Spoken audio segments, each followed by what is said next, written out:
I'm doing it again, right? Okay, all right. All right. Before we start the talk, why don't we take care of a reading here? If you put your hands in Hapshang. This is from Shantideva, The Way of the Bodhisattva. And this is about vigilant introspection. It's chapter 5. This rampant elephant, my mind, once tied to that great post, reflections on the teachings, must now be watched with all my strength, that it might never slip away. Those who strive to master concentration should never for an instant be distracted. They should always watch their minds, inquiring, where is now my mind engaged? When this becomes impossible in case of danger or festivity, I'll act as it seems best, for it is taught that rules of discipline may be relaxed in times of generosity. When something has been planned and started on, attention should not drift to other things. With thoughts fixed on the chosen target, that and that alone should be pursued. Behaving in this way, all tasks are well performed, and nothing is achieved by doing otherwise. If thus we act, the secondary defilement, lack of introspection, will not grow. Thus ends the reading. It's been a while since I've been here. I've been gone for a little while, but I think I can remember how to do this. You all will find out soon enough, about the same time I do, I guess. Over the past, several years, but as you get into a little more older, as some of us are getting, you experience the loss of some people in your life, some good friends. I have had several high school classmates that, not several, it's been a lot more than that have recently passed away. About 3 weeks ago, I was in Milwaukee. One of my best friends from my high school days, Jim, we played basketball together for 4 years and always argued over who was the best basketball player. I always said I was, he always said he was. And I know he won't be listening to this talk, so that's why I can say that he was probably the better athlete, but I will never admit that to him. But he lost his wife, Elaine, about 3 weeks ago. And it was while I was at the funeral and looking at all of the stuff around and remembering Elaine, it gave me the thoughts that maybe I want to talk about this for this talk. The way Elaine lived was extraordinary. She was a real doer. She lived in the moment a lot of times. Now, I think one of the reasons she lived in the moment so much was because she had a congenital heart condition. And when she was 17, she wanted to run for president of her senior class down in Chicago, and she was voted the president. She got the election. And about that same time, just before she ran for this president, they found they realized that she had this congenital defect. And she told the doctor and her mother that while she couldn't have the surgery that was needed right now because she was going to be the president of her senior class, and she had to put it off for a year, which I thought that was pretty remarkable. I don't know if I would have been the mother that I would have gone for that, but she did. And she had the surgery after the end of her senior year. But she faced 5 more open heart surgeries over the course of her life, and she was close to death on several occasions and in a coma. She faced mortality repeatedly. But it didn't seem to stop her at all. She lived a full life. Jim and Elaine and their daughter, an adopted daughter, because she could not have children because of her heart condition.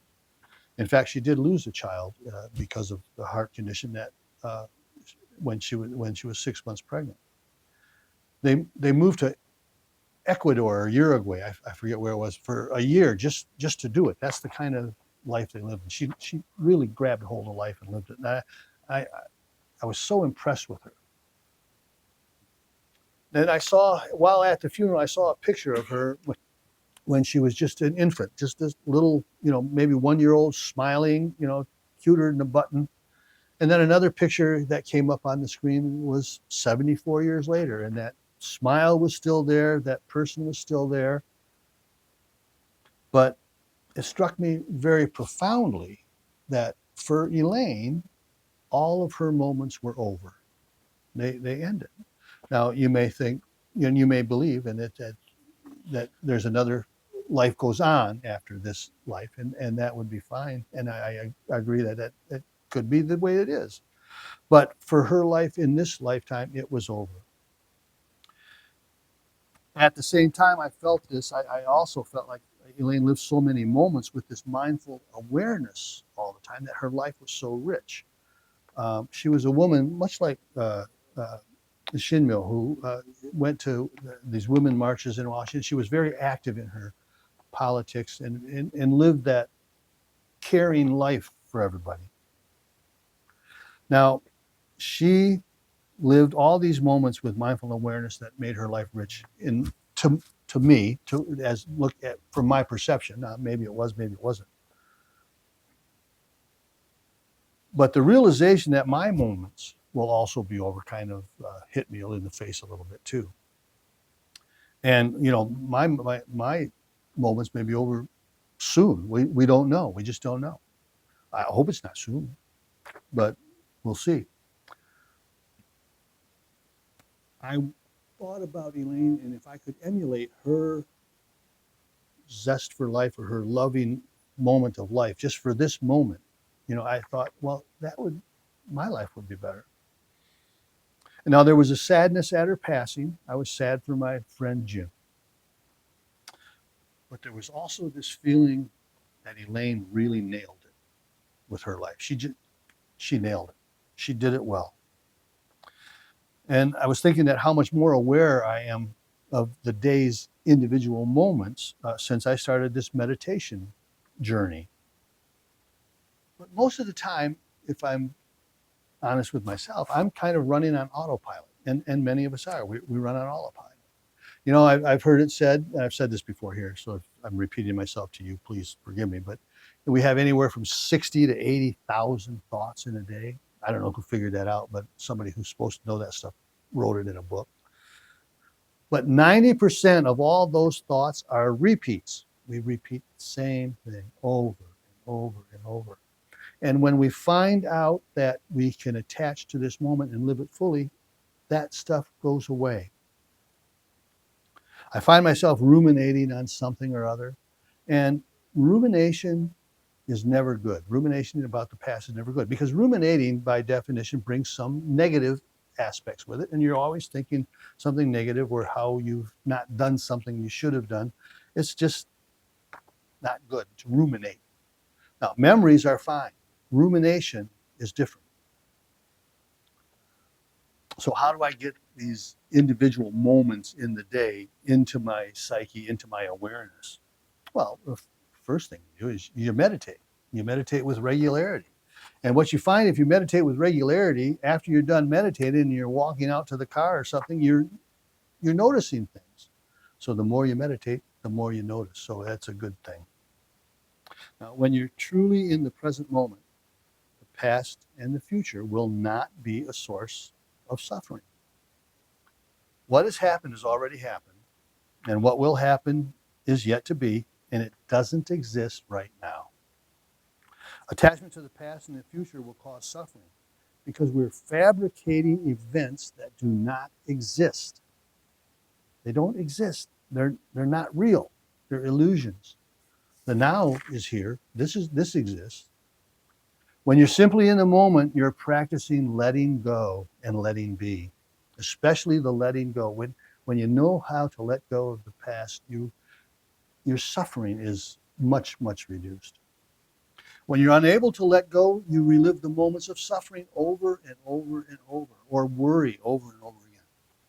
Now, I find myself sometimes thinking about my adult children. They're doing well, but you worry about them. And my grandchildren, I think about them, and I fear that something untoward is going to happen to them and that they will suffer.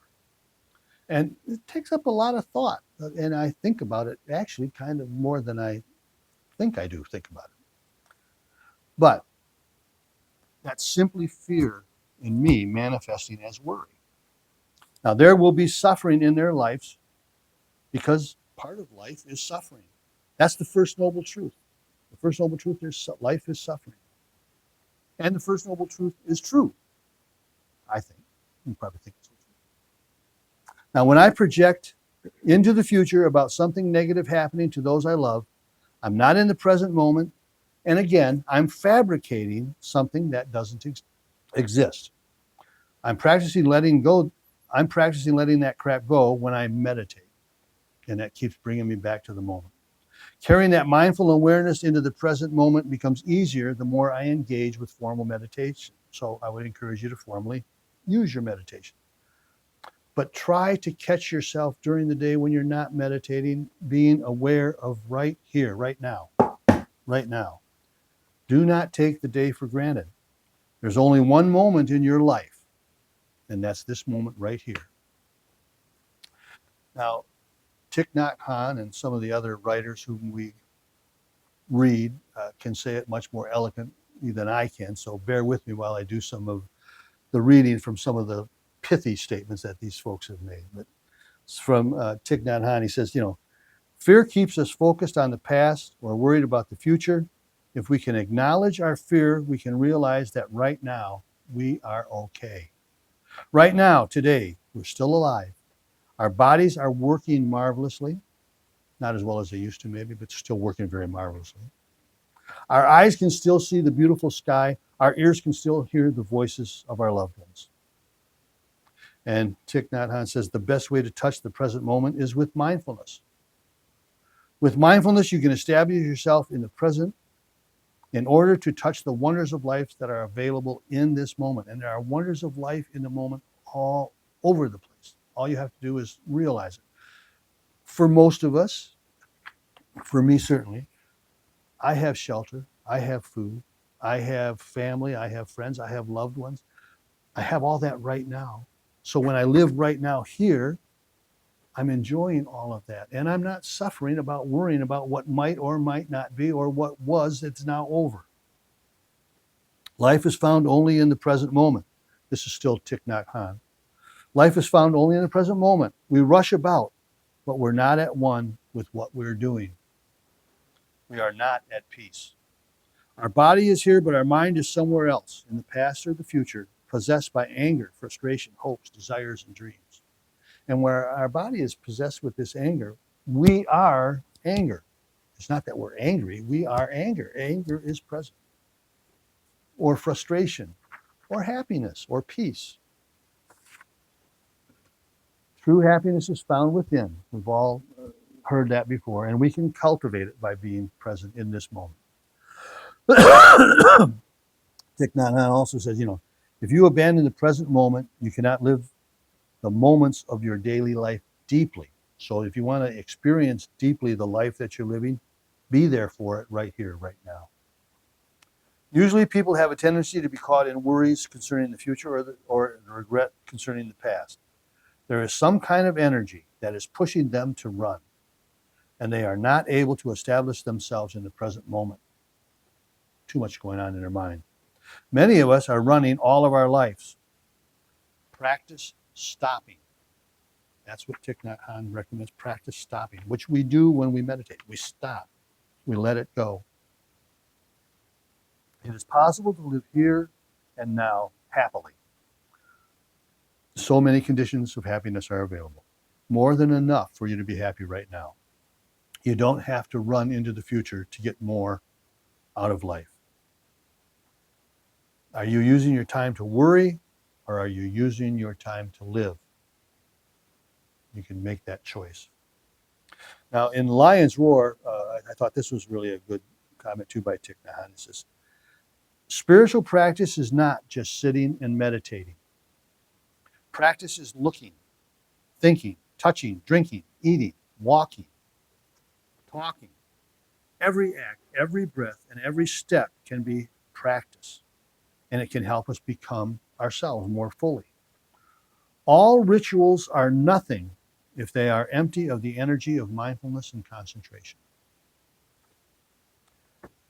I drink water, and I know that I'm drinking water. Drinking the water is what is happening. I do the dishes. I know I'm doing the dishes. And I've said that before. I'm the one. My wife does the cooking. I do the dishes. And for some reason, I've attached thinking about doing the dishes when I'm doing the dishes, and it gets to be pretty easy after a while. Oneness of body and mind is the fruit of practice that you can get right now by being aware of the moment. And the only time that the body and mind can come together is right now. Your mind can be in the past or the future with your thinking, but your body can only be here right now. We are what we feel and perceive. And if we're angry, like I said, we are the anger. Wherever you are, you can breathe mindfully. Breathing mindfully in any position at any time, you can help recover yourself. You can help recover the moment. You can help yourself live right now. Now, while working on this, I was doing some reading, and I found another article that was by a gentleman by the name of Tim Lott. Now, I'm unfamiliar with his work, but I liked what he said about Zen, because this is a Zen temple. And he said that Zen, more than anything else, is about reclaiming and expanding the present moment. Zen tries to have you understand, without arguing the point, that there is no purpose in getting anywhere if all you do when you get there is think about getting somewhere else in the future moments. Just be here now. And this is another thing. When you realize that you have no control in this universe, no control whatsoever, you can begin to open your mind to the present moment. When you're truly in the present, the past and the future can't hurt you. What has happened has already happened. What will happen is yet to be, but it doesn't exist right now. Now, without mindfulness, you're kind of like the college student who says, I'm going to study harder next semester.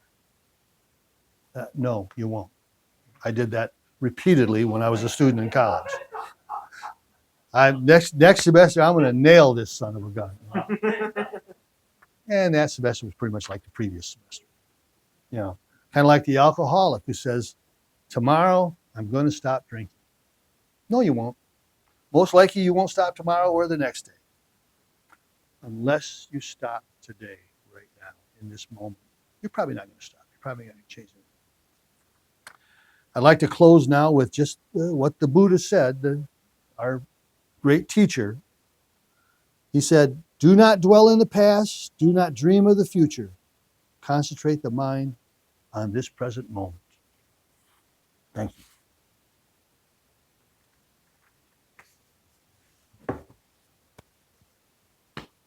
Any announcements?